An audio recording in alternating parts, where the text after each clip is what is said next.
বিসমিল্লাহির রহমানির রহিম। প্রিয় সিরাজগঞ্জ ও পাবনাবাসী, আসসালামু আলাইকুম। আসসালামু আলাইকুম। ভালো আছেন আপনারা? আলহামদুলিল্লাহ।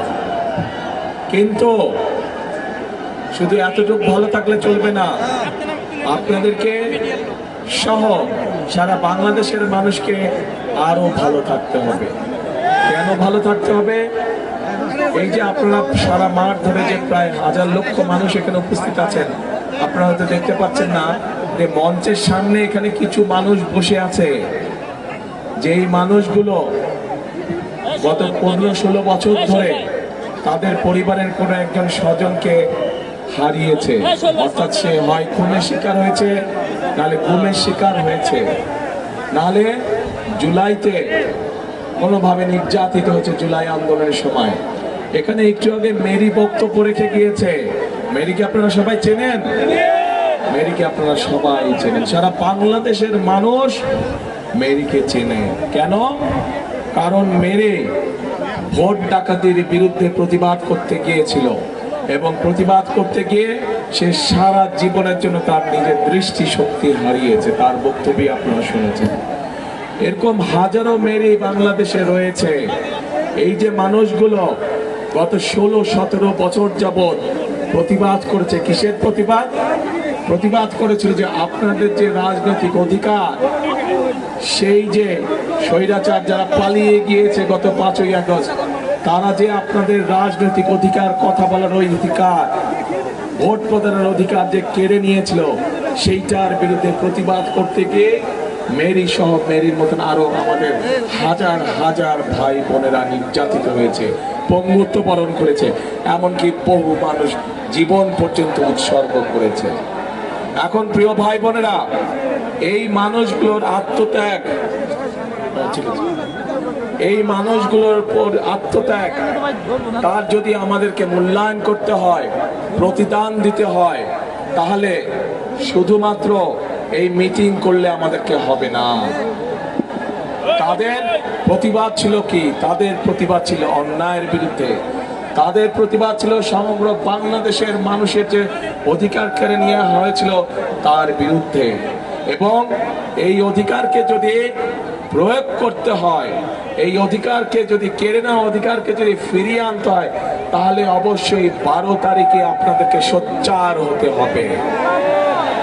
পারবেন সোচ্চার হতে? 12 তারিখে যদি আপনারা জবাব দিতে পারেন ধানের শীষে সিল মারার মাধ্যমে, তাহলে সেই স্বৈরাচাররা যারা আপনার অধিকার কেড়ে নিয়েছিল তারা তাদের জবাব পাবে। আমরা সব সময় বিএনপি করি যারা, আমরা শান্তিতে বিশ্বাস করি।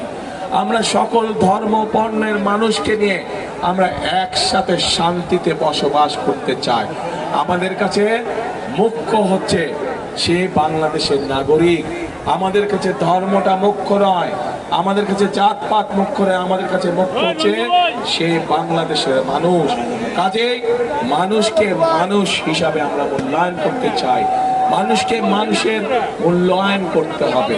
এবং সেই জন্য প্রিয় ভাই বোনেরা, আমরা যদি দেশে জনগণের শাসন কায়েম করতে পারি, আমরা যদি দেশে জনগণের সরকার প্রতিষ্ঠিত করতে পারি, আমরা যদি দেশে জনগণের কাছে জবাবদিহিমূলক সরকার প্রতিষ্ঠা করতে পারি, তাহলেই একমাত্র সম্ভব দেশ এবং জনগণের প্রকৃত যে সমস্যাগুলো আছে সেই সমস্যাগুলোর সমাধান করা।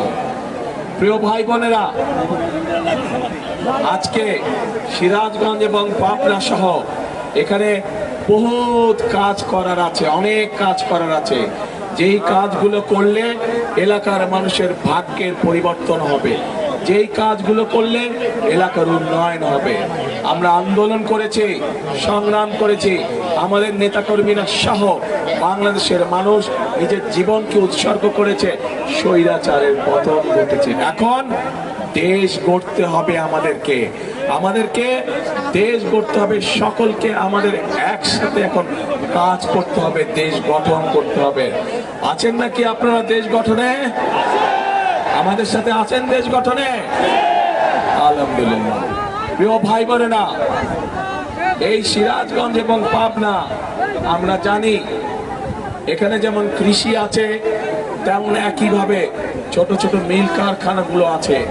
কিন্তু এই মুহূর্তে কৃষিকেও যেমন আমাদের টেনে উঠাতে হবে, কৃষক ভাইদের পাশে দাঁড়াতে হবে, একই সাথে লক্ষ লক্ষ তরুণ যুবকের কর্মসংস্থানের ব্যবস্থা করতে হবে। নতুন নতুন শিল্প পার্ক স্থাপনের মাধ্যমে আমাদেরকে এই সমস্যার সমাধান করতে হবে। যেহেতু উত্তরাঞ্চল কৃষির সাথে জড়িত বেশি, কৃষিজীবী মানুষ এই উত্তরাঞ্চলে বেশি, সেই জন্য আমরা সেই ঠাকুরগাঁ থেকে পঞ্চগড় থেকে শুরু করে সিরাজগঞ্জ পর্যন্ত সমগ্র উত্তরাঞ্চলে আমরা কৃষি নির্ভর শিল্প গড়ে তুলতে চাই।